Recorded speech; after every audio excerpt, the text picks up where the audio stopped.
online that the committee is the Scrutiny Committee and as such does not make any decisions. So we're here today to scrutinise the budget proposals, which will also be scrutinised by other committees. But I will hand over to Councillor Ben Collard, the Cabinet Member, to present the proposals, and then we will be moving directly into debate and members' questions. So can I pass it over to you, Ben, please? Thank you, Chair. I'd just like to say thank you for Cabinet Members Councillor Chandler and Councillor Martin Grocott for being here today as well, and hopefully with us all together we can answer your questions as best we can. I've got a presentation I intend to give, and I will just try and share it now. So let's see if it comes up on the screens. Just give me one moment.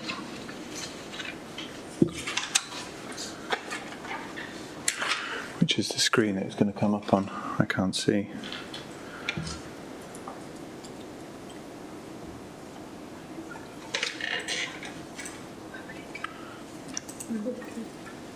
I've shared it in the meeting, but it doesn't seem to have brought it up on any of these screens. Just join the meetings. Chair, can I just, before Councillor Callard continues, there seems to be a technical issue. I noticed on these two screens everything was backwards, and we don't know who's online either. Yeah, I've shared my screen on the Teams. It's just in the chamber. No, we're not. It's still back to front. It's like a mirror.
Apologies for those who are online. We have a few technical issues here this morning, and we're endeavouring to sort it out, so just bear with us, please. Thank you.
I've got the chamber up now. There you go. Sorry about that, everybody. It looks like we've managed to get the screen working.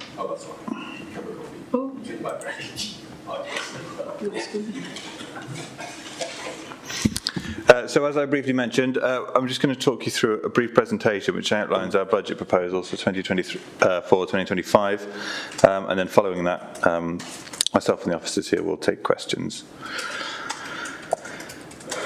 This year, as I'm sure many of you will be aware, our funding has not kept pace with the increased demand and cost pressures that are currently happening. And in 2024, 2025, we're expecting this pressure to continue. Local authorities have been underfunded for quite some time now, and the future prognosis going out is also challenging.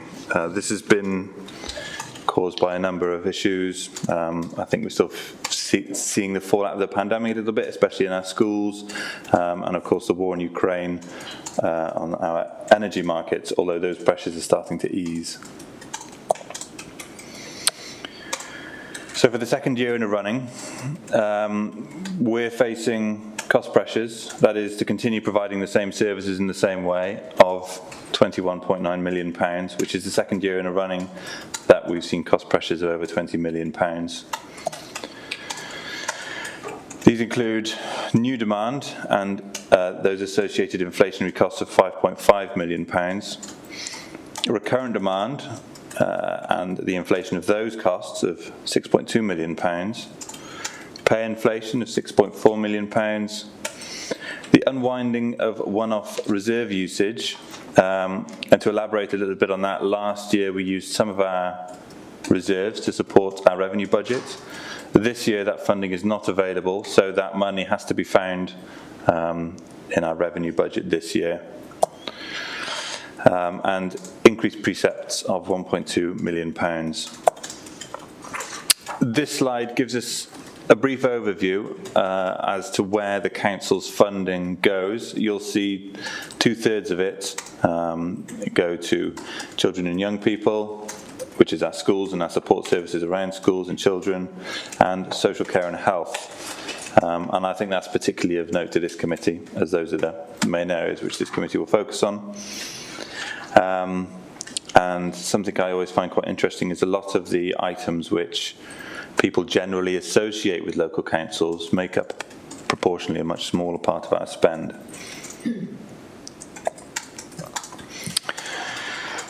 This slide briefly explains our cost pressures in a stacked way and what we are doing to meet them. We'll talk further around this in the coming slides, but you can see on the left there these cost pressures that I recently described, and on the right, stacked up to the same amount, is the action that we're taking and the funding that we are getting in order to meet those pressures.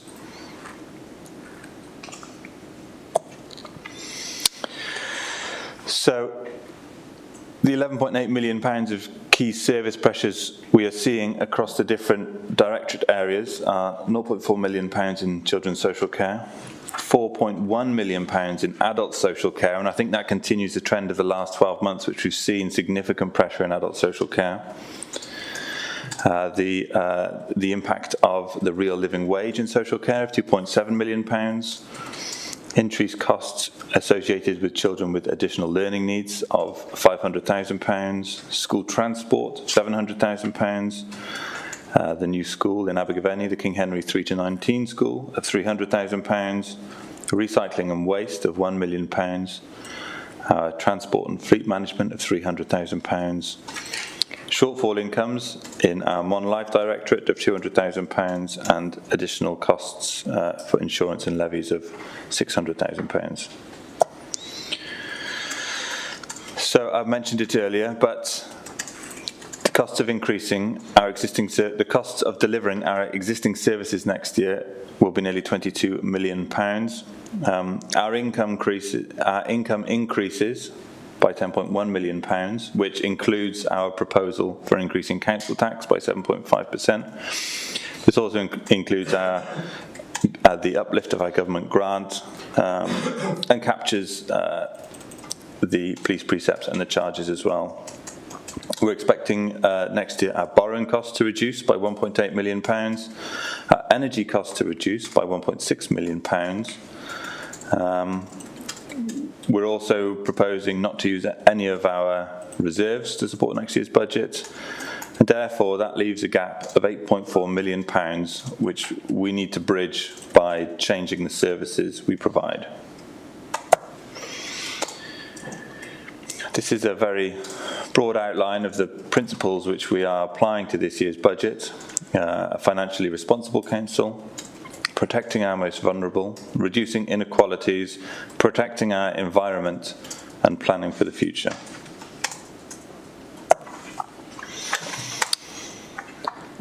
So this slide is regards to our Children and Young People Directorate. The top line is the schools funding. Now, our proposal for next year is to increase schools funding by 2.5%, which is greater than the uplift that we've received from Welsh Government in our core grant. However, we're aware that this is not going to fully fund the pay increase in schools for teaching and non-teaching staff, and that schools are also facing other inflationary pressure. The additional learning provision, there's a saving there of £534,000. Now this, I think, is an example of where this council is being innovative and creative in terms of trying to bring our spend down in this area. We currently spend a lot of money placing children outside this county. Our proposal is to invest in our schools in order that we can have those placements inside Monmouthshire, and as a result it generates a large saving. The saving in total is around £900,000, but £400,000 of investment is required in order to generate that saving. There's also a reduction in the subsidy that we will provide to Gwent Music Service. We're planning on retaining the hardship fund of £9,000, but we will remove the rest of our subsidy, and this brings us into line with other local authorities in the Gwent area. Before school clubs, we are proposing to increase the fee charged for the childcare element of breakfast clubs from £1 to £2. This will not impact children eligible for free school meals. They will continue to be exempt from the charge. However, if you bring your child in a school my children go to from 8:20, there's no charge at all, and the gap between 8 o'clock and 8:20, there is a charge for that childcare. I know that time varies slightly across our school estates, but I think the theme is that the breakfast will remain free. The childcare between 8:20, 8:30 will remain until school starts will remain free, but that first period of childcare we are proposing to increase the charge for that. And I would say that our one school in this local authority which has a private provision for breakfast clubs, their current fees are £4 a day, so we will still be half of that charge. And then the EAS contribution of reduction of our contribution to EAS of £35,000. I'm sure most of you here will know, but for those that don't, the Education Achievement Service supports governing bodies and schools and is funded by, I think, most local authorities in South Wales. But that 10% reduction will be reflected by all local authorities that fund EAS. So our social care budget is proposed to increase by 5.8%. It sounds like a lot, but unfortunately it's not enough to meet the increased costs and pressures in that area. So we're proposing an adult social care staffing review, which will consolidate existing vacancies within direct care, ceasing the in-house residential respite provision for adults with learning disabilities, reorganising the My Day, My Life and individual support service, and where appropriate to do so, replacing a small number of social workers with social care assessors. And I think the key line there is where it's appropriate. We're also proposing a practice change in adult social care, which will be a continuation of the consistent eligibility criteria being applied, reviewing current care packages, pursuing health contributions, recommissioning services, expanding re-ablement and direct payments, and aligning with community and housing support. And on a similar vein, We are looking at children's services practice change, which again is reviewing children's care plans in high-cost placements and developing appropriate services and placements to support them. And the last item is an increase in the fees and charges, but I'd also stress that these charges are subject to an individual financial assessment, and so those that are unable to pay or will struggle to pay either a reduced rate or no rate.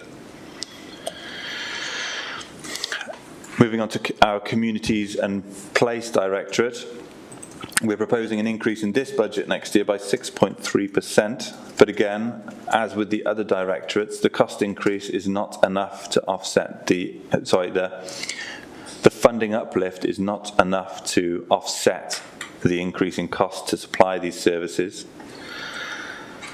Garden waste collection, we're proposing to increase the cost by 10%, which is in line with the Cabinet decision taken in January 2023 to ensure the service undertakes full cost recovery. You remember last year the cost for garden waste collection was increased. That was the first step in that path to its full cost recovery, and this additional increase will render that service self-funding.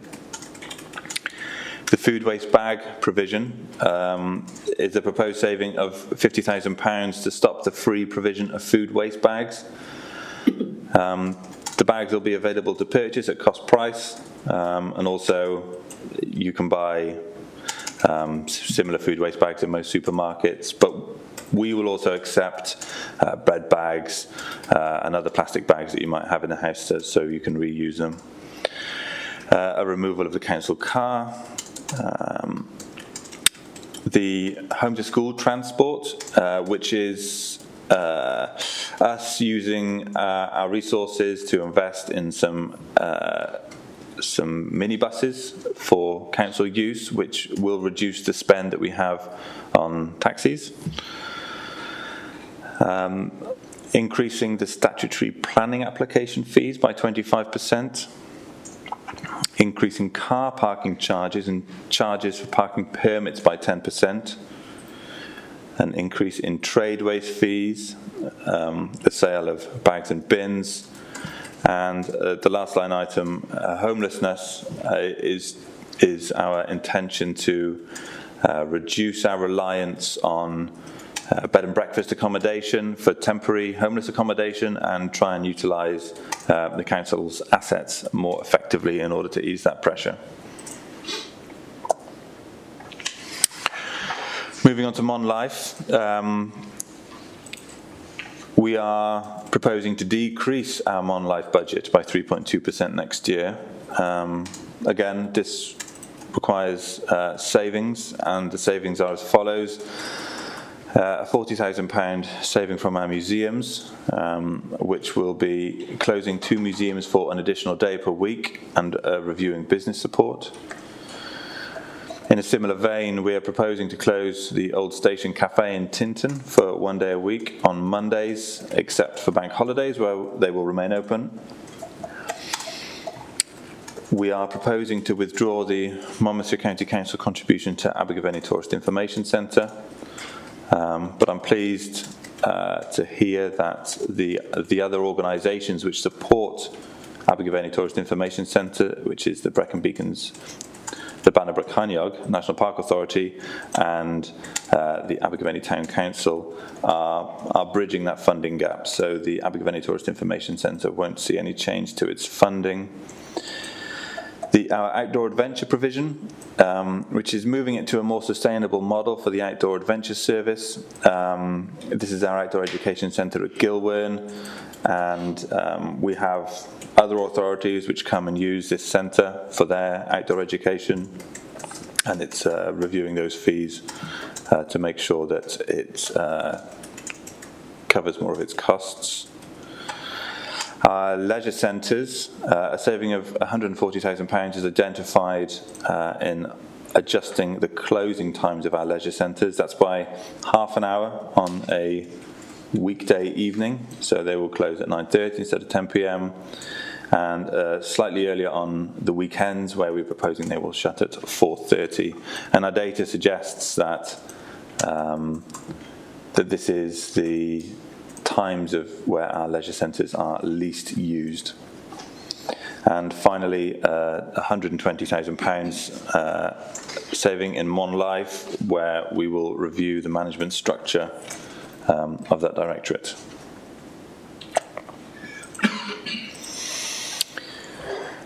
There is an increase in our resource budget by 6.3% next year, but I'm pleased to report that we've seen an improvement in the rental income across our portfolio as a result of revised tenancy agreements.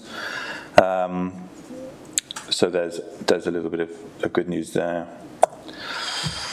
Council tax, you'll be aware that our draft budget contains a proposal of increasing council tax by 7.5%. This will provide £5.4 million of much needed funds to sustain the service delivery, and you'll be aware from the previous slides I've talked through how much pressure our services are under, including this £5.4 million. And you can see there that that will, for a Band D property, just under £10 a month increase on council tax bills. And in parallel, our council tax reduction scheme and other council tax discounts will continue in order to support those, the low-income households, the single occupancy discounts, things like that. They will continue.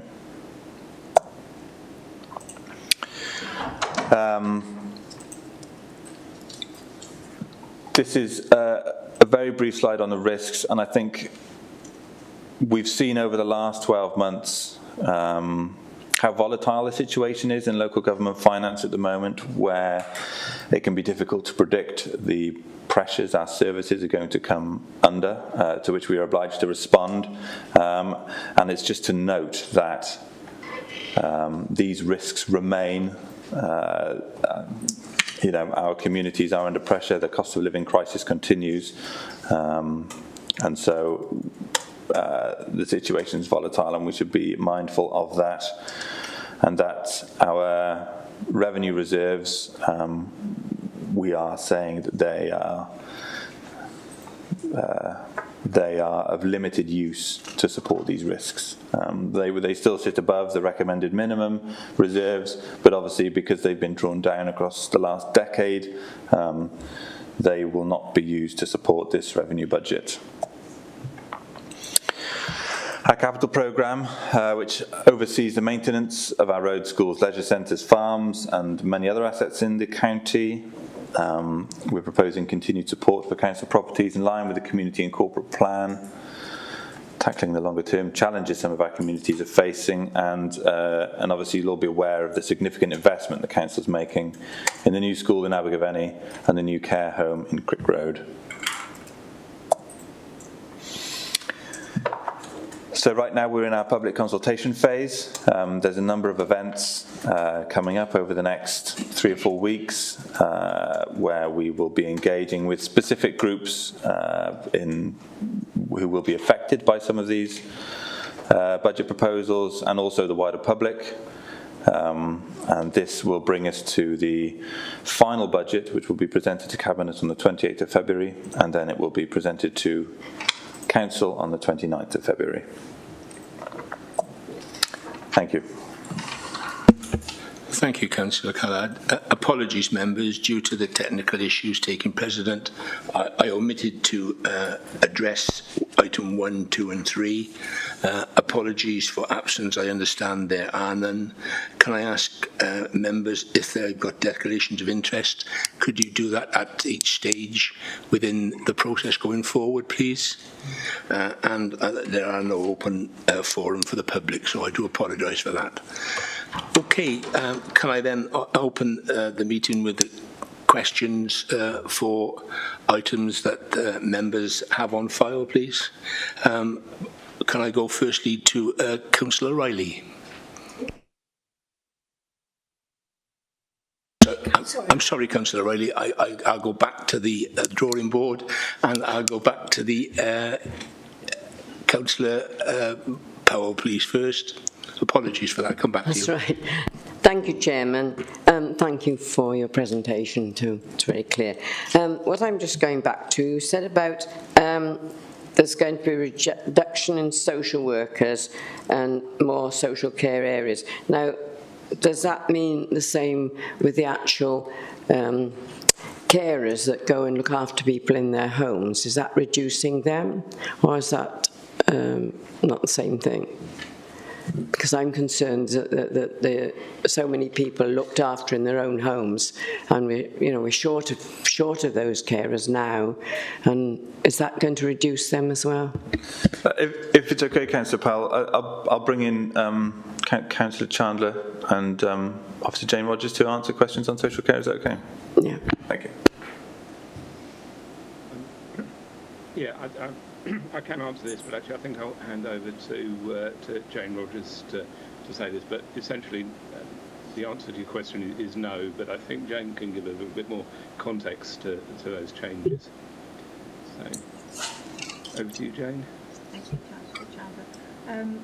So yes, that's right. The answer in terms of are we reducing the current levels of workforce who are our care at home workforce, the answer is no. You will see in the proposals that the service carried over a number of years actually a sort of level of vacancies within the care at home team, and we've now taken the opportunity to consolidate that within our establishment. So these aren't people who are currently in the workforce. This is a level of vacancy that we've carried mainly due to the difficulties in recruitment. So next year won't see a further reduction of care at home workers. Thank you very much. Okay.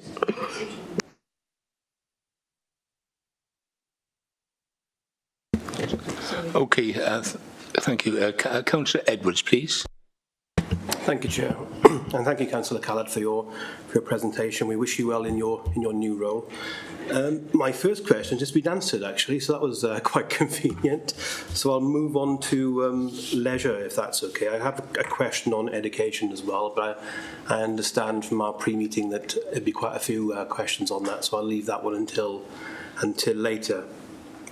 But looking at the opening hours of leisure centres and considering the importance of leisure and sporting activities in our lives, particularly in the aftermath of the pandemic, I was concerned about these opening hours of the leisure centre. I mean, fair enough, 30 minutes in the working week isn't going to matter too much. And I know you've mentioned that the weekend sort of session isn't used that much, but I was wondering whether we should really sort of keep those opening hours on the weekend. I mean, after all, the working week has probably changed for us all, I imagine, over the last few years, but the weekend is usually seen as a sort of natural downtime and a catch-up with friends and from the traditional working week. So grateful if you could explain more about the reasoning behind the change to the weekend hours, or is it just simply that it's not used that much at that time? Thank you for the question, Councillor Edwards. I think you answered the question there yourself. These are the areas, the times of the day where the usage of our leisure centres is very low. When we look at the budget in the round, we're trying to find the areas where we can make savings with having the lowest impact on our residents. These times where our leisure centres are open, and we believe one of those areas which will have a low impact. Often there's just a handful of people using our leisure centres, more staff on site than there are customers during these times. So we feel that this is a proposal in our budget that's worthwhile considering.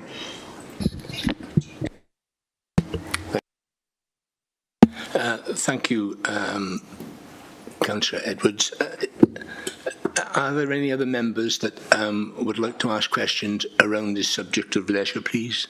Because what I want to do going forward, I want to get all the questions in specific areas, like foster care, like leisure, etc., as we go through. So are there any other members that would like to put a question forward on leisure, please? Okay, can I just go back to leisure, to Foster, please, because I forgot to ask that question or put that question forward to Councillor Strong. Thank you, Chair. I just wanted to pick up on the comments made by Councillor Powell, and I'm not sure whether Councillor Chandler and Jane Rogers quite, I don't know whether I'm putting words into Councillor Powell's mouth, but it was part of the proposals are to replace registered social workers with unqualified social care assessors, and I think that was the question, and I think it was conflated with dom carers, so that was the proposal in the budget. My concern is, will those social care assessors have the adequate qualifications and supervision, etc., to be able to carry out that role, and what impact will that have on registered qualified social workers within teams?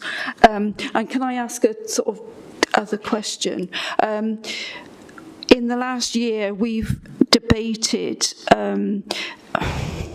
the support given for people with a learning disability, both within this committee about Bud and Crescent, about My Day, My Life, you know, back and forth. Quite well aware that sort of redundancy notices have gone out to the staff in Bud and Crescent in the last week. So that is, you know, that service is changing. But I want to be reassured that part of that reconfiguration was to redesign the service and to make sure that shared lives have got adequate finances to actually remodel that service. Because so can I be reassured that that isn't being sort of one of the things that's going to be cut? And also, if we're going to bring in additional finance charges for care and support, will that, obviously will have to be in line with Welsh Government sort of guidance, but how many of those people will actually have access to welfare rights advice? And, you know, obviously the Citizens Advice colleagues do a really grand job on that thing, so thank you. Thank you, Councillor Strong. Can we come back on that, please, Councillor? Yeah, I'll come back on this. So thanks, Councillor Strong. I mean, I think I'll probably let, again, Jane to follow up on this, but the first question about social care assessors, as you know, we, like other local authorities, struggle to recruit qualified social workers. So we are carrying a number of vacancies. So we're looking at where there are roles, tasks that can be undertaken by a qualified social work assessor, but doesn't need a fully qualified social worker to do. Then we'll try and bring people in to do that, and that release the social workers we've got to concentrate on the roles that only they can perform. So that's part of the proposal there. In terms of the Welsh Government cap on the cost of domiciliary care, as you know, that nobody pays more than £100 a week at the moment. Many people don't pay anything because it's means tested. If the Welsh Government agrees to increase that cap to £120, then yes, some people that have the resources to do it will be paying up to £120 a week instead of £100 a week. But many people who qualify because of the financial means assessment still won't be paying anything at all. So that's there. And yes, in terms of the sort of support for the respite support for people with learning disabilities, as you said, we've already made the decision to close Bowden Crescent, and that has released significant savings for us. But that's part of the costs we're looking at. We recognise there are other costs in that service that we're driving forward. But maybe I can hand over to Jane or to maybe to Tyrone, perhaps to talk a little bit about that as well. So between you. Yes, and did that cover everything? I think that covered everything, Councillor Strong, but if I've missed anything, do please remind me. Thank you, Councillor Chandler. And I'll just come in on the first two elements of that, and then Tyrone Stokes will pick up the third. Yes, and the replacement of social care assessors for social workers would only ever do that really when opportunities arise. We look at any vacancy that arises to see, what is the best way of fulfilling the function or the role, the demand that's there at the time. And we've had some good experience of using both technicians and social care assessors to undertake tasks, leaving, as Councillor Chandler described, our highest qualified staff to do what only they can do. It's that sort of idea of prudent healthcare that we follow through. And in fact, it gives really good opportunities sometimes for social care assessors to get on, people who aren't qualified to get onto a ladder that will eventually lead them to full qualification. So it's something that we've used well in the past, but would only do that as opportunities arise. You mentioned about shared lives, and shared lives is a service that you sort of pay for as you go, and it's managed by a board that operates across the whole of South Wales area. It's one of our increasing services. We have more people going into shared lives placements, and we pay for those as we go, and that helps the service develop. And then the third element was around the access to welfare rights and proper advice and support around financial assessments, which I think Ty will come in on now. Thanks, Jane. Good morning, Council. In terms of your query on welfare advice and financial assessment, within my team, we've got an income assessment staff. They look at everybody's financial affairs in line with the Social Services and Wellbeing Act around affordability, in line with the criteria that Councillor Chandler's mentioned. At the moment, non-residential services are capped at £100 a week, and that assessment doesn't change. As part of us carrying out the financial assessment, we do also look as a byproduct as to whether clients are maximising their benefit entitlement. If they're not, the assessment is based on the benefits that they can apply for, and then we do signpost them to the appropriate channels, whether that's pension credit or so on and so forth, and we do provide them with literature on how they can maximise their benefits accordingly. Hopefully that's answered your query, Councillor, on that one. If not, by all means let me know. Thanks. Thank you. Councillor Riley, please. Thank you, Chair. I also have similar concerns as Councillor Strong about the reduction in the qualification of the people that we are looking to employ. I can see the saving because I think on average they earn £20,000 a year less than a qualified social worker and assessor. But will this result in more or less assessments, and will those assessed receive copies of their assessments? We seem to currently have a situation where there is nothing evidential about assessed needs, and I know of no one who has had an actual assessment, only signposting to available services. That's not an assessment, that's a service-led signposting. So how is need evidentially quantifiable if no one receives a copy of their assessments? I can give you 3 types of examples which covers an awful lot more than 3 people. We have numerous people who have at some time taken part in the My Day, My Life service who didn't have an assessment to get in it. They now no longer are part of that assessment, and they don't appear to have had an assessment as to why they're not part of it. I have, in October, a resident in my ward I was there while the occupational therapy the occupational therapist assessed her. I requested on his behalf a copy of the assessment because I was told by somebody from housing he had no social care need, but he had the tabletop assessment, but there doesn't appear to be an evidential assessment. I think Jane Rogers wrote to me on the 6th of the 12th to say she apologised for the lateness in her response, but said she would get back to me, and she hasn't. So, if we go to the Care Standards Inspectorate report, I won't quote from it if people are familiar with it, but there are numerous mentions of lack of evidence, eligibility for services unclear. A statement they make that at times the support is service-led, which is the point that I make.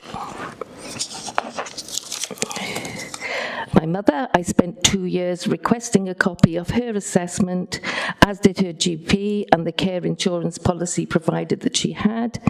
We never got one, which I am now trying to recoup several £1,000s worth of contributions because that insurance policy provider, who weren't keen to provide it, said that she needed it. So maybe it would be helpful if we had an extra scrutiny meeting to discuss the report, the Care Inspectorate report, see what improvements have been made, fully evidenced, to fully understand if these cuts can safely be made. And if I could just add, for Councillor Chandler's benefit, anyone who was at the opening of the gathering in December, and I don't want to go into detail, but I'm sure they will have been... Sorry, it's not the issue. You can take these issues up with the cabinet members outside. We need to address the issues that are on this budget proposal. And what I'm saying is how... As an overall picture, please, not specifics. Okay, what I would like to know is how we are saying that need is assessed need is reducing, that we are reducing unmet need, and that was quite clear in the report, that we need to reduce, and we are cutting the services. What I don't understand is what services, we have no evidence to see what services are needed, we have no evidence to show how those cuts will improve things, and we are not meeting our statutory obligation by making those cuts. Yeah, I can understand, and one can understand what you're saying, Councillor Riley, but you have made specific issues in your questions and debates. What we need is a specific question to the officer and the cabinet member in the specific area of what you're trying to achieve. So please, members, disregard any personal issues that have come forward, because they are not relevant to this debate on the budget of 24-25. So can you please address the chamber with a question, specific question you would require to be answered, please. Okay, I was just trying to evidence the question that I had, is that if we are looking to employ and save 20k per person, less qualified people in the job, can we actually evidence that that will meet statutory obligations? Thank you. Thank you, Councillor Riley. Councillor Chandler, or the officer applicable to this situation, please. I think I'll come in first, because I think, as you said, we need to focus on the budget here. I would want to challenge what Councillor Riley said, though. We are meeting our statutory obligations. We are doing assessments. Everybody who needs an assessment gets one. Everybody can apply for a reassessment if need be. So we are meeting all of those obligations.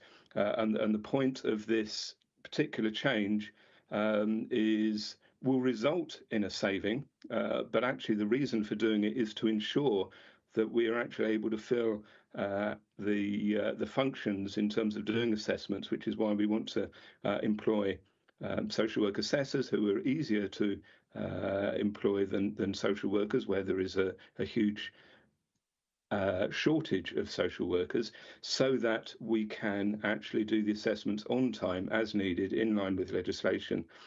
So that's the reason for this, and it will result in a saving for us, which is great. But actually, the main reason is that to provide a service, and as we've seen, the amount of unmet care hours is being reduced, and we're improving our performance in providing assessments. So I just wanted to really challenge some of the negativity that was coming in some of those statements for Councillor Riley. I think some of the broader issues, as the Chair's rightly pointed out, is not appropriate for this particular meeting, but we're happy to take those forward. But I think they have been addressed before, and I think we can resolve those quite well. Do you want to add anything to that, Jane? Thank you. Yes, if I just mention briefly, we have quite a clear process within our adult social care setting. When contacts and referrals come through, they are screened. Those who need them travel forward and have an assessment undertaken. So that's and the outcome of those assessments are then, of course, recorded onto our systems as well and shared with the individuals who have been subject to those assessments. We've got over 1,600 individuals who are have long-term care and support in place. All of those people will have had a social care assessment under the Social Services Wellbeing Act that led to those care plans being in place. And we are social care, as many people will be aware, are heavily monitored in an ongoing way by CIW, and in terms of monthly returns that we provide to Welsh Government. And alongside of that, of course, we have our own internal controls in place. So any assessment that's undertaken goes through our quality assurance panel to try and achieve that consistency, but also to support the practice that's associated with the assessment. And it's a very, very busy panel. We have at least, between 6-10 cases that are looked at per day of new assessments going through. So I think there's no lack of evidence that we can provide in terms of how much work is undertaken day in, day out by the service. Could I just quickly come back on that, please, Chair? As long as it's pertinent to what we're discussing, please. It's pertinent to some of the answers that I had, which are not necessarily related to the budget, but okay. We've had Councillor Chandler say that we are meeting obligations, which actually makes entirely my point that we don't have any evidence that they are meeting their obligations. Unmet care hours also raised.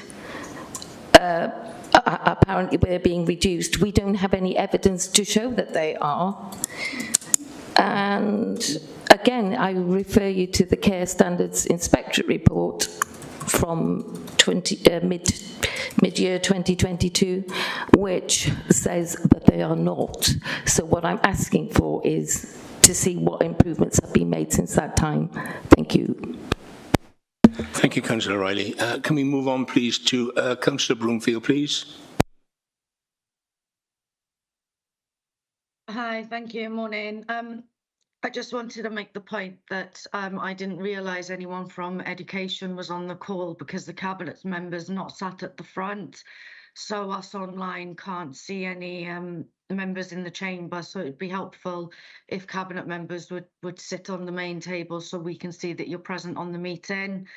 I've got some questions around the schools to make efficiency savings of 854,000. So I'll just read my questions on that section out in one go, if that's okay. Should I wait for the cabinet member to move to the front? I don't see it any necessary for the cabinet member to move to the front. You can see his face on the. Yeah, but I couldn't see that he was in the chamber or on the call. So that's the point that I was making when we were online. Does the cabinet member mind moving to the front, or are you happy where you are? I'm happy to move, but I wonder if Councillor Bromfield is talking about Councillor Chandler, who's not in the chamber at all. I can see him online, but so no, I wasn't, no. Oh, you want I'll just ask my questions. I was just making the point that members online can't see into the chamber. I only zoomed to someone that was calling, so I wasn't aware that you were actually on the meeting. So that's the point that I was trying to make. Councillor Bromfield, people have been trying to avoid me for years. Excuse me, through the chair, please. I will reiterate that Councillor Callard did mention that he was present in the chamber when we started the meeting. So can we just carry on, because otherwise we're going to get bogged down with silly items, and let's discuss what we need to discuss so that we can look at this budget in full, please. Yeah, that's fine. I'll just do my questions on this section all in one go. So schools are asked to make efficiency savings of 854,000. What does this look like realistically for our schools? I wonder if the Cabinet member can give us some examples of how schools will look to make these savings. Is the Cabinet member concerned with the cessation of £21.3 million from the Welsh Government to the Teachers' Pay Fund, combined with efficiency savings? Could we potentially lose a number of teachers? And how many staff, if so, do you predict that we will lose across Monmouthshire schools?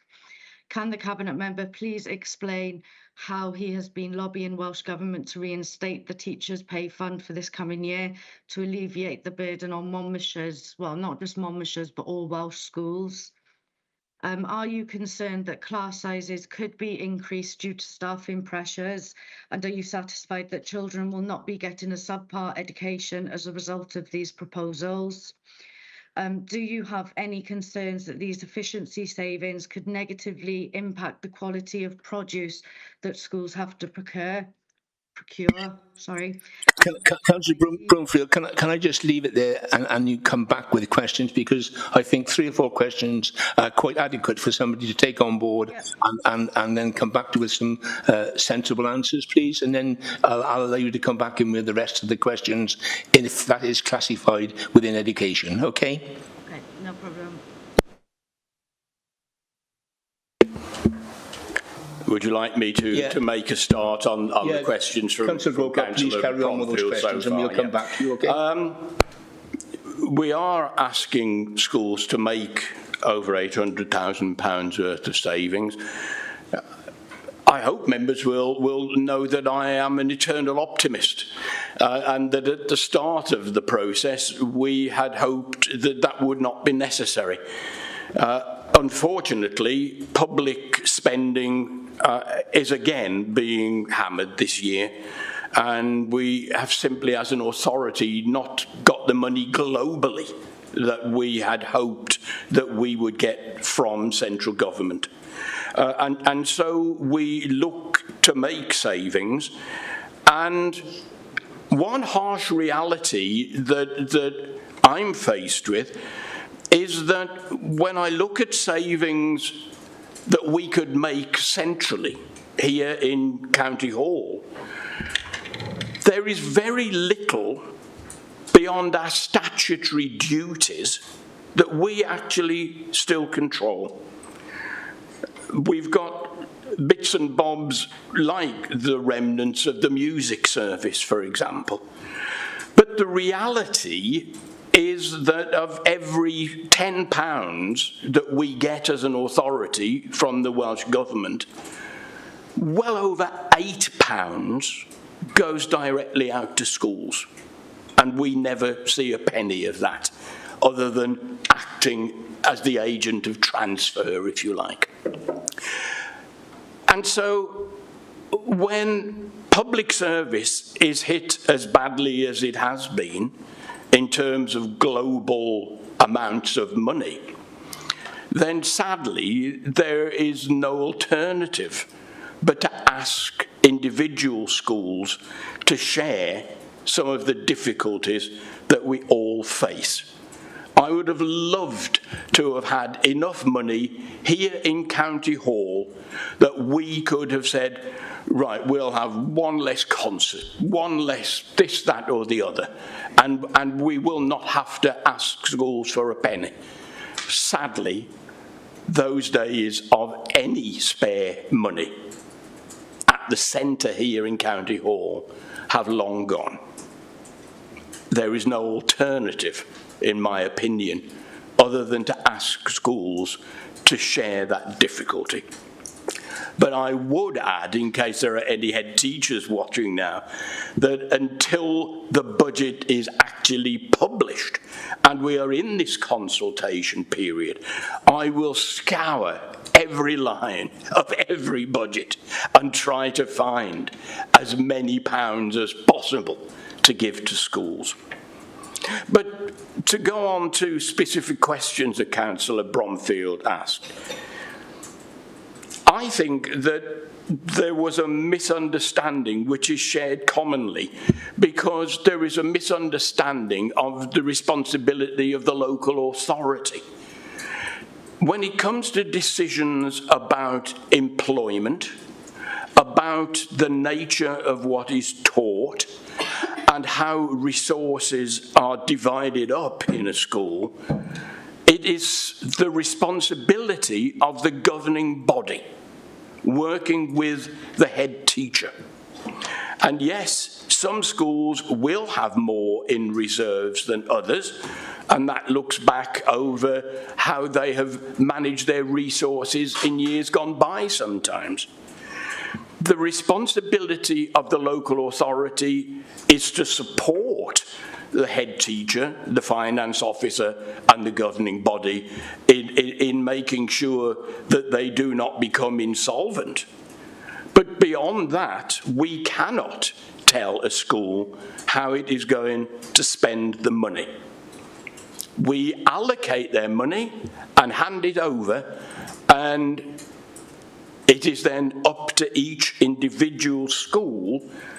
Having said that, I have this morning received a letter from the National Association of Head Teachers across Wales saying that many schools will have to make savings in their budgets.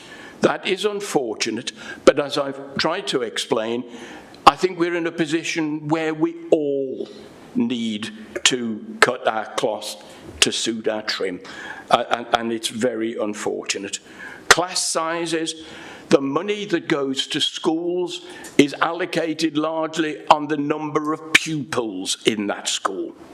And so class size is largely dependent on how many people enrol in a school. That has been the case for many years now. You could argue that it makes individual schools areas of competition between each other, and something of a fashion show for recruitment from time to time. But again, the point remains that while every school may have to make some element of closely looking at their budget, just as we are here, then class size is largely the way in which schools get their money coming in. Procurement, again, is up to individual head teachers and finance managers. If I were still in school, I would be looking to use the biggest possible basis for procurement, coming to the authority to buy equipment and so on. But again, we cannot tell individual schools how they will spend their money. Therein is part of our problem, although I am sure many head teachers would think they do a far better job than I do, Chair. Thank you, Councillor Grocott. Councillor Broomfield, you want to carry on though with the other questions that you may have, please? Yeah, just under the school efficiency savings, there was just one more question, which, what will you do to mitigate against equality concerns that have been raised on the proposals? We work very closely with schools. I think it's one of the positives about my job that every school in Monmouthshire works closely with this authority. We have, since I became the Cabinet Member for Education, established a new team that looks at equalities in school, whether that is on equal opportunities in learning, or at a more social level. Because I don't know if it's what Councillor Bromfield was alluding to, but for example, in some of our schools, we have refugee children. We have considerable numbers of looked after children. We have homeless children. And it is really important that as an authority we do what we can to support schools in looking after those children. I make the point again that the way that each school does that is in very large part its own responsibility. But we have got specialists in our central team who work with and support schools to make sure that equality is there. And as a representative of this administration, I think care for disadvantaged and vulnerable children is at the very heart of our education vision, and we do not intend to let that slip. Thank you, Councillor Grocott. Are you happy with that, those situations, Councillor Bromfield? Yeah, that's absolutely fine. Thank you, Chair. Should I put my hand up again for other sections that Yes. I've got later? Yes, as agreed, okay. Councillor Stevens, please. Thank you, Chair. Thank you, Cabinet members, for this document. My question is about children's additional educational needs. And in the document, it says that careful consideration has been given to minimising any impact. What are those considerations to minimise the impact on the children with ALN? Thank you. That's one question. And my other question... Yes. Shall I come back with the other question? It's on the same subject. No, it's on a different subject. So okay, we'll come back in and put your hand back up again, please. Thank you, Chair. Okay, Councillor Grocott, please. One of the things we have been able to do with central funding, and I mentioned in my last answer to Councillor Bromfield that we have very little money left at the centre now.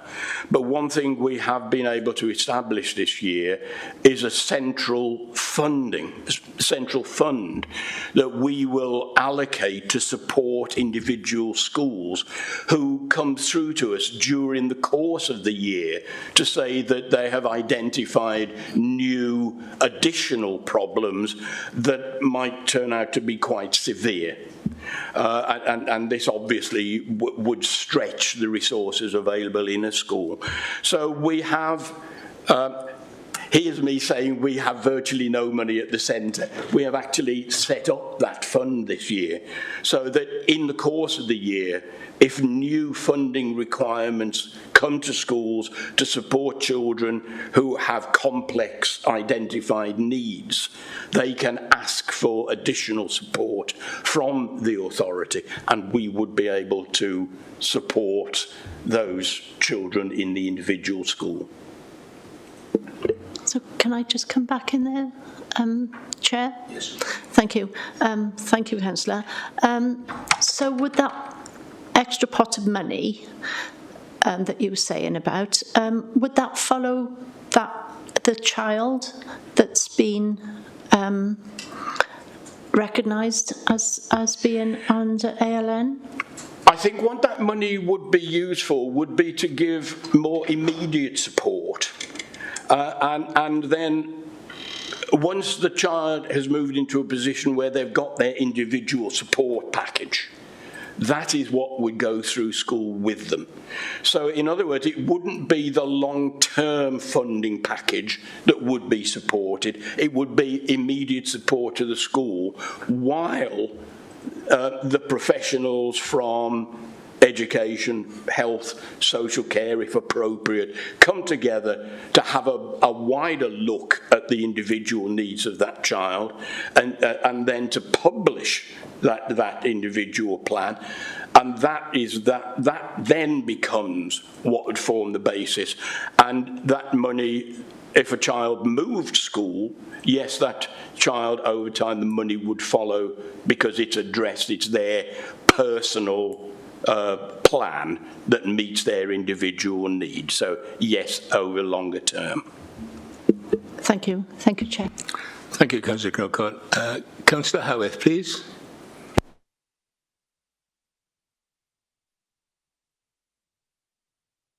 Thank you, Chair, and good morning, senior officers and cabinet members.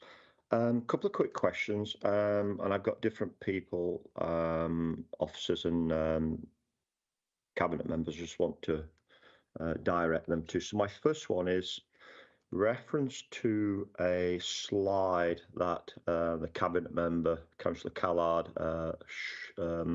put up there early on in the process. So I'll aim probably at Peter Davis. Let me just get it up on my screen here. The issue around the, let's have a look here. The issue on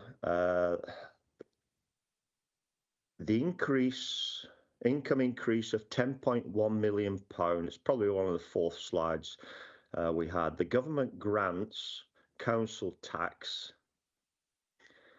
MCC and police and charges. So could you just explain to me, the police and the fire authority are a precept or a charge that we collect as an authority, then we distribute that back to them. And looking at the cabinet meeting last week, that will be on a 6-monthly basis, so half yearly. Why is that we can raise £10.1 million? I just didn't understand why they'd been brought into the equation there, because we are a collector of the monies off the residents for the police and the fire authority. Where do we come in making money from that, or we don't? That whatever we collect is given out. And my next question then to Peter would be is, so if somebody in a Band D property in Monmouthshire pays a levy of, and I'll just give it £300 per year to the police and fire authority, does that mean then somebody in a Band D pays a lot more in, let's say, Blaenau Gwent, where a Band D is higher? How does all that work? That was something I just wasn't very clear of there, where we've got of the £10.1 million, because he's put police, that should be police and fire authority. Why are we actually bringing them into the equation here? Because I thought we collected and handed over for them. I've got a question for Tyrone on the issue of dom care. How many people do we actually invoice for dom care? Let's say, I know it's a weekly charge of maxi 100. How many do we actually charge on the dom care per month, let's say, on a monthly invoice? And the increase in dom care, if the Welsh Government did introduce that, where are we with that? Is there any inclination that that could be increased? I've not heard of anything. I haven't seen anything, but that was just a question from our group to Tyrone there. Could you, to Ian and the senior officer there, what redundancies are we looking at and vacant posts within the directorate you have there? So we have heard this morning that we have vacant posts there. How many will be filling them, and what redundancies are we going to have? Because it was mentioned this morning that there will be redundancies from the Bud and Crescent and possibly other operations that we're ceasing within that directorate. And just 1 second, I did have another question here, Chairman. Yes, it was to Martin and Will. Do we have a build-up of exactly what schools cost us on the basis of, when I was a governor of my local school, 90% went on running the school, i.e. staff, pensions, etc., etc. and 10% was less for the kids for the school. Do we have any graph to show what our schools actually projected it costs us to actually run them, to operate them per annum? And that would be really interesting on the basis of my assumption with this budget is there's only one thing we can do to find them cost savings, is we've got to cut staff, or the school has got to trim the staff down, the operations side of it. There is nothing left there to take away. And I'll just give you another example. Waste charges. I think most schools use Monmouthshire Council for their waste.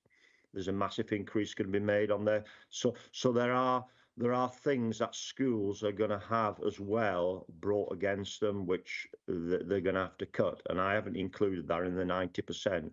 Is there any data that we have for each school, or can I have that data, please, on what it costs, let's say, to run Chepstow High School on their budget in operations, et cetera, et cetera? I think that'd be really important.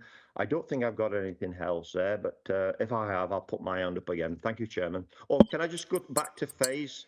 Can I just go back to Faye's issue she had? It is a problem. As you know, Chairman, I think we can have that discussion at the end of the meeting. I think it's important, perhaps after the meeting, we just have a quick discussion, because it happened in the last meeting I was in with yourself, and it did cause a problem. Thank you, Chairman. Thank you, Councillor Howarth.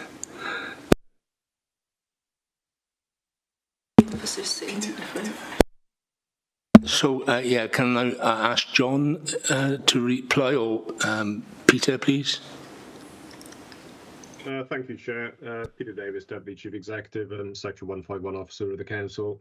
So I think Councillor Howarth was directing that initial first question to me. So if I just maybe just provide some sort of clarification, because I think there's just a degree of conflation of matters. So just let's separate here what our responsibility is as a council, as a billing authority, and in terms of where we are precepted upon by both Gwent Police Authority and Town and Community Councils, and we look to recover on their behalf, along with the council tax that we raise for our own purposes. So first off is just to highlight that mechanism, and then separate to that, we also are precepted upon, for example, by the South Wales Fire Authority, and they determine, and again, a levy that we have to bear as a cost and as part of our budget proposals. So I just wanted to create that clear separation between the two. I think Councillor Howarth opened up by making some specific reference to the £10 million worth of income, and I probably want to just sort of talk to that in slightly separate fashion to what I've just explained.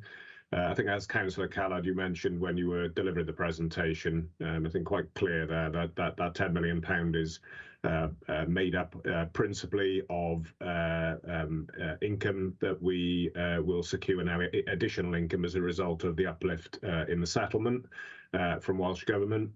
It's also brought about by the additional council tax that comes as a result of the proposed increase, as well as levels of increase in fees and charges that I think have been touched on in aspects of the debate already. So I think that's probably the clarification needed on those points. I maybe defer back into the chamber to Jonathan to the extent if he wants to supplement that with any further comment, I guess, before passing back to the chair. Yes, carry on, Jonathan, please. Thanks, Chair. I think we've covered it quite clearly from that. So, you know, the presentation that Councillor Callard outlined at the start gives that breakdown within the slide, as you mentioned, Councillor. So, you know, the full detail is included within the budget paper pack that was considered by Cabinet and endorsed. So, happy to move on, Chair. Chairman, I'm not happy to move on, but it says police in there. Yeah, I mean, we've gone through that slide, bullet point number 2, and it says we will raise 10.1 million and it says MCC, council tax, charges, levies, MCC and police. You know, I mean, what is the police side of this? That was my question initially. What is the police side of it? Why are we raising money from the police? Is that part of 10.1? It's the second bullet point on one of the slides. I mean, it's just a query. It's come from my group as well. Yeah, I mean, I'm raising in part of the independent group is what is the police? Yeah, I mean, I just want an explanation, really. Thank you. Yeah, thank you, Councillor Howarth. I will get some more clarification for you. However, you have mentioned it on two occasions now from your group and from the Independent. I must remind you that scrutiny committees are non-political, and I would wish you to take that on board, please, quite seriously. So, can I just intervene, Chairman? I'm sorry, but it is really important. I, as a member, are appointed to this committee from my group. We're non-political. Has the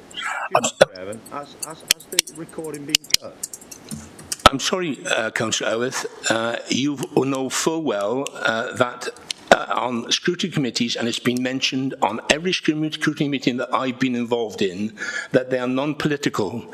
You have mentioned on two occasions, one earlier on from your group, and now just recently from the Independent group. I am not prepared to accept anything to do with anything political, and therefore I'm just reminding you of the issues and the protocol that we use on scrutiny committees. That's all I'm doing.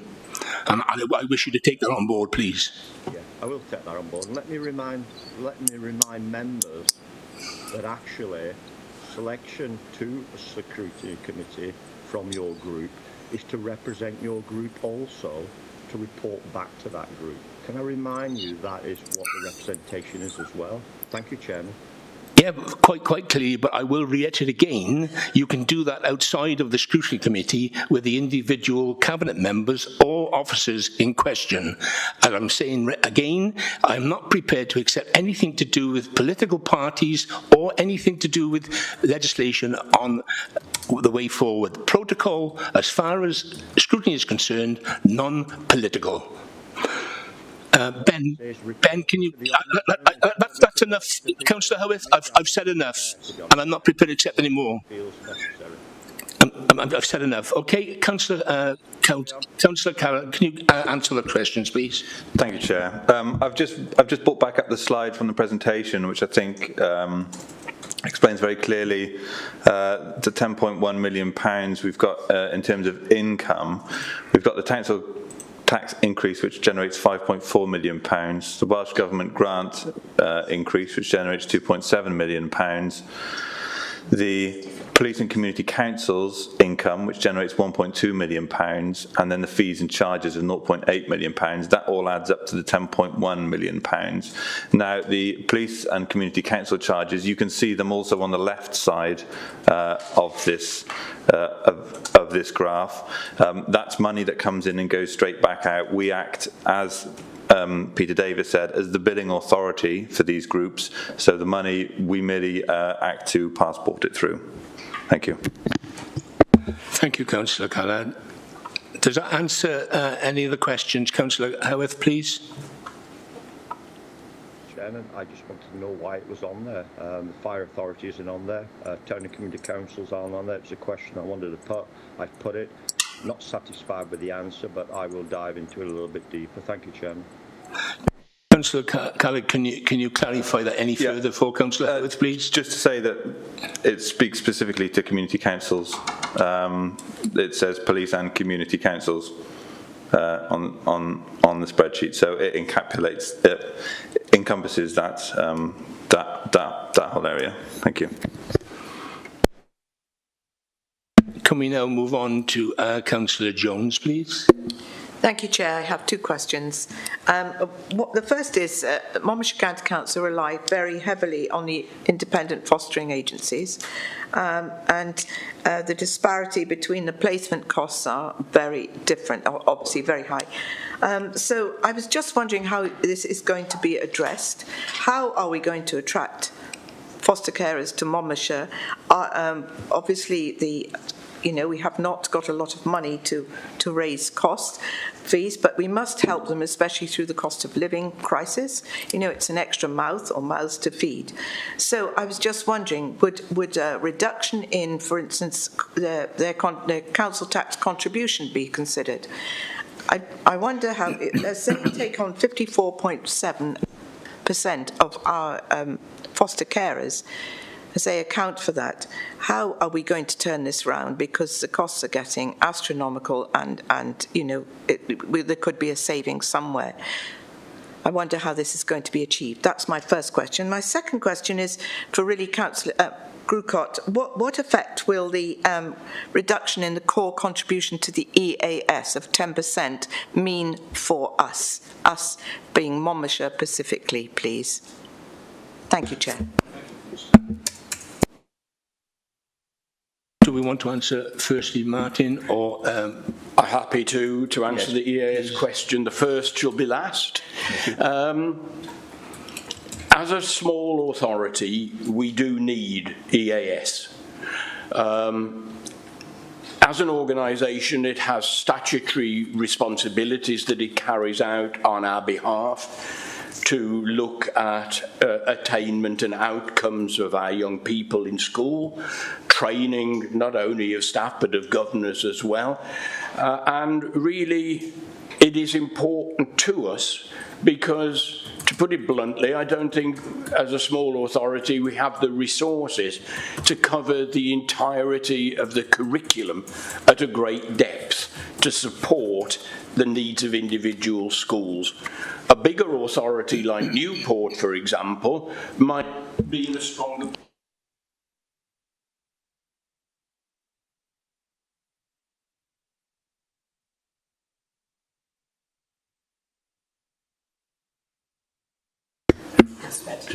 Sorry, I wondered why Maureen was gesticulating at me then. I don't know how much of what I said you heard, but yes, we do need it. I value it. It's part of collaboration between authorities in South East Wales. As an organisation, since I've been on this council, it now operates in a very different way, uses a lot more of its own professional expertise from schools so that excellent head teachers support other schools, for example. But yes, we need it. I hope, myself and Mr. McLean have been working alongside other cabinet members and senior officers to ensure that the model that is delivered by EAS meets the needs of schools. It's different, but it's effective, and I hope we can carry on because, yes, as an authority, we do need it.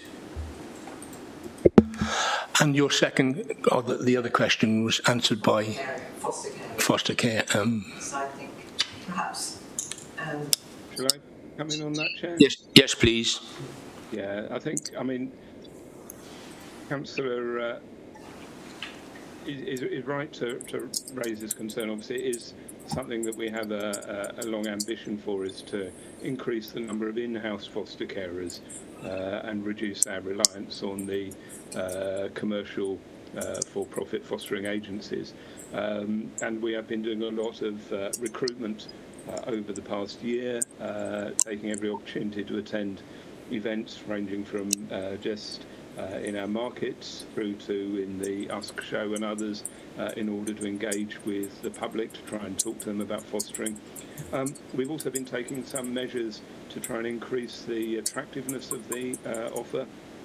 So councillors will remember that very recently we agreed a foster-friendly employer initiative so that for council staff who are or who want to become an in-house foster carer for the council will have that recognised in terms of additional leave opportunities for them. And in terms of the issue about reduction in council tax, that is one of the other measures that we are exploring as well at the moment in terms of how do we make our offer for in-house foster carers more attractive, because it is a very important long-term ambition for us is to be able to grow that number, because they provide such an invaluable service to our children. and we're able to support them. They're part of our team, but it also means that our children who need care and support are able to get that care and support as near as possible to the people they know, the places they love, and their extended family. So it's important for the outcomes of the children that we're caring for. I wonder whether take that opportunity to follow up on some of Councillor Howarth's questions. Can I come back to that moment? I'm just going to, after Councillor Jones's explanations, are you happy with? Yes, thank you, Chair. I do agree with Councillor Chandler. Of course, in-house foster care are incredibly important, and also the only way forward shortly when IFAs go. But that's the point is, it's not just last year that we've been doing work to attract them in-house. It's for many years that we've been doing it, more and more each year. We need something concrete, and something concrete within the budget, I would presume, if we're going to go forward positively, because it really does come down to that, especially with the cost of living crisis, where we cannot afford, foster carers cannot afford to carry on perhaps without additional help, and it's the financial help that I'm concerned with. Thank you. Thank you.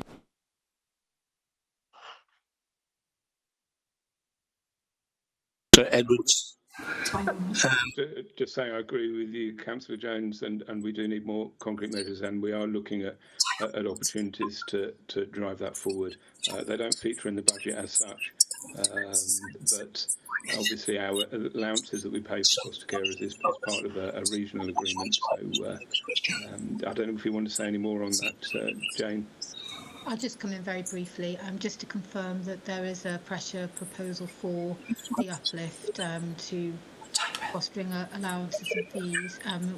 It will be made in accordance with Welsh Government guidelines, and we've, as Councillor Chandler has said, we're always looking for ways we can enhance the offer both financially and in non-financial ways through the support and professional development that we provide. Council tax help is definitely something we're looking at, and how we can support carers to help their young people and children to save as well, which again is something quite close to foster carers' heart. So always looking for ways to try and increase that offer and enhance that offer to make it more attractive to be an in-house foster carer. Thank you. Last time, if he's coming. Sorry, Councillor Howarth needs answers to the other questions. My apologies, Councillor Howarth, for moving on to the next person, but can we go back and answer Councillor Howarth's questions? I think it's one on foster and one on education, please. Was that correct, Councillor Howarth? No. Sorry, what was the two questions you want answered? We've got a note of some of the questions. I think there was questions around numbers in care and things like that. I'll just start off just by saying Councillor Howarth questioned about the Welsh Government cap on domiciliary care. So I'll just go on that. I'm just saying that we, along with other local authorities, have been lobbying the Welsh Government hard for an increase in that cap. The cap's not increased for many years.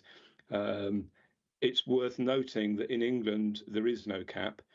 So in England, where once if you're deemed that your assets are such that you have to pay for your care, there is no cap on how much you pay. In Wales, nobody pays more than £100 a month, and many people will pay less if, according to their means test.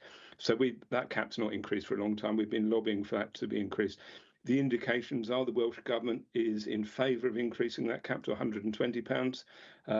We don't anticipate that being in place by the beginning of the financial year because the government has to go through a consultation and legislative process for that.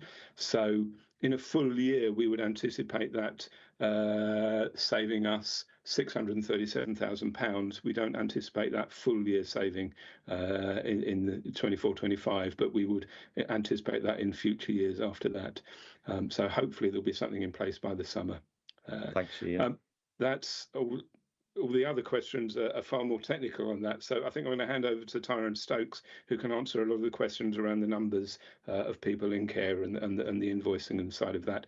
And then you might have to remind me about what some of the other questions were. But I'll go over to Tyrone first. Thank you, Councillor Chandler. Good morning, Councillor Howarth. In terms of your question, you were asking how many people we invoice. In terms of just the non-residential case, that's people receiving domiciliary care, respite or daycare services. We invoice every 4 weeks. The last invoice run we done, we invoiced 735 clients. And on top of that, we assessed 165 as being free of charge. Does that answer your question, Councillor? Yeah, that's super, Tyrone. Thank you. Thank you very much. Thanks. Chair, I had a note of the final question if you wanted me to come in. I think it was to do with staff vacancies and possibly redundancies within this budget. I think that's what the one was. Officer, yeah. That was the final one, yeah. Thank you. Yeah, so in terms of the current vacancies that we're looking to consolidate as a saving proposal, we sort of aggregate up to full-time equivalents rather than looking at individual posts. So within direct care, 10, within our core teams, 4 vacancies, and within support services, it's approximately 9 vacancies. So that's the answer to that question. And in terms of confirmed redundancies, as already has been mentioned, those are arising from the decisions that were taken about how we provide respite. There's 5.45 full-time equivalent posts that would be subject to redundancy. They're all already moving through that process. There are no other areas where there are any confirmed redundancies at all. And I think we've already mentioned, we'd always be looking at how things naturally move, movement of workforce across what is quite a wide and extensive workforce. So no other confirmed redundancies. Chairman, may I just ask then, so we're talking about probably approximately 25 then altogether, 1920-5.45, yeah? Yeah. All right, thank you, Chair. Thank you, Chairman. Does that my last one was to the education guys, Martin and Will, really, on the costing of schools. Was I wide off my mark on 90%, or have they got a graph there for each school? Because that's really important, that is, if we're asking schools to make massive efficiency savings. Thank you, Chair. Good morning, everybody. Will McLean, Chief Officer for Children and Young People. Thank you, Councillor Howarth. You're probably a little bit on the high side at 90%. I'd have said it was probably close to 80%, the level of staff costs associated with the school. But that's not to say that it is by far and away the most significant cost in running a school. And as you rightly point out, if there are efficiency savings to be made in some of our schools, that will be an area which all schools have to look at. We'll work hard with our schools across both the support services and our kind of functional support in terms of finance, HR and so on, to make sure that we can do that as effectively and in such in as considered a way as we can. But there may well be staff losses in the education section in the coming year.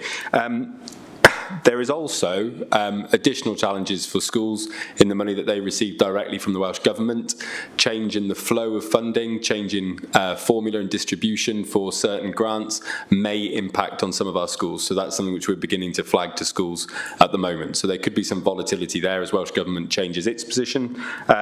So as I say, we will get as close to our schools as we can, and we'll help them through what was likely to be a challenging period of time for them. Does that clarify your questions, Councillor Howarth, or is there anything you would wish to further ask? No, I think I'm fine. So if I compromise on about 85%, then we're not far off there, are we, Will? And Going back to that latter point, that's really important, that is, because are schools well aware of that, of the formula being changed, and perhaps they may be saved, maybe some other sacrifices are going to have to be made there. Are they well aware of that, that Welsh Government may be actually altering that as well? So just to come back on that, there's 2 quick points. I guess in terms of this is because the Welsh Government has moved all of the education grants into a single grant that flows through the